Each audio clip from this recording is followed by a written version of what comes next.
Good morning, friends, and welcome to Video Wednesdays. Today I want to do the similar thing that I did last week and draw attention to one of the chapters, or today's chapter, in my Easter devotional book, Reaching Toward Easter.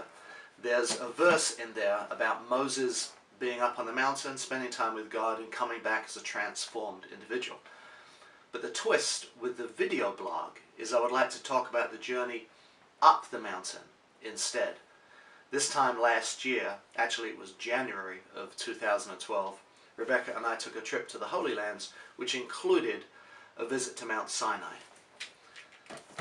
The idea of getting up and seeing the sunrise involved getting up at 1 o'clock in the morning and finding a Bedouin, hooking up with a camel, heading off alone up into the dark, precipitous pathway until the moon came out and I could see exactly what was 1,000 feet or more below me.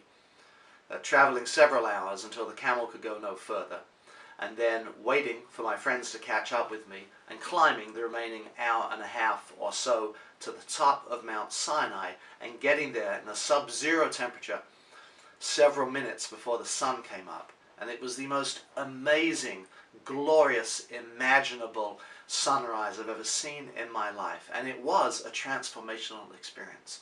And I thought in that moment about God's invitation to Moses, hey, get up early in the morning and meet me on top of the mountain.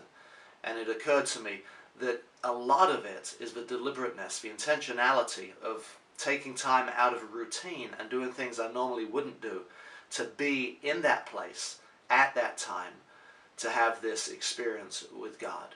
And so as we are now in the middle of Lent, I'd like us to think about our spiritual journey as a continuing series of decisions to say, hey, what can I do?